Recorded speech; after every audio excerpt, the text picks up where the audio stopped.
আলহামদুলিল্লাহ, আমার বয়স 18। কিভাবে বাড়িতে বিয়ের কথা বলবো? যুবকরা সব বিয়ের জন্য অস্থির। ভাইরে, আমি তো বলি এখানে অভিভাবকদের দায়িত্ব হলো উপযুক্ত হয়ে গেলে সন্তানকে বিয়ে দিতে দেরি না করা।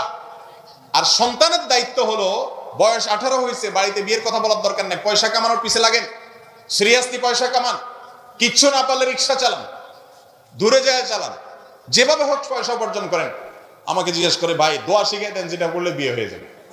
দোয়া পড়লে বিয়ে হয়ে যাবে, এত সোজা না তো ভাই। পয়সা কামান, বাপ্পা যখন দেখবে ছেলে কামাইতেছে বিয়ে দিবে, বাপমা দেয়া লাগবে না, মেয়ের বাপরা এসে জোর করে মেয়ে দিতে বাধ্য হবে।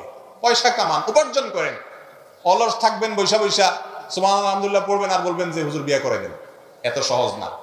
যুবকরা বিয়ের জন্য হালাল উপার্জন করবেন। মুরব্বীরা যেরকম বিয়ে দিয়ে দেওয়া উচিত, যুবকরাও বিয়ের জন্য নিজেকে উপযুক্ত করা উচিত, চেষ্টা করা উচিত। আর যদি বাপের বুঝাইতে না পারেন, ভালো একজন হুজুরে বলবেন, হুজুর নবী করিম সাল্লাল্লাহু আলাইহি সাল্লাম বলেছেন অভিভাবকদেরকে যে তোমাদের সন্তানরা বিয়ের উপযুক্ত হলে, কোন উপযুক্ত পাত্র বা পাত্রী পেলে তাড়াতাড়ি বিয়ে দিবা, দেরি করবা না।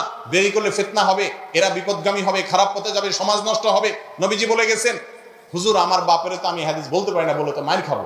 তো আপনি একটু বুঝান, ফুসলায়া ফাসলায়া হুজুরে ওই মুরব্বীর সাথে লিঙ্ক করাই দিবেন। হুজুর ফুসলা ফাসলা রাজি করাতে পারলে আলহামদুলিল্লাহ কিল্লা ফতে, কিন্তু আপনার কাছে আপনাকে করতে হবে, উপার্জন করতে হবে।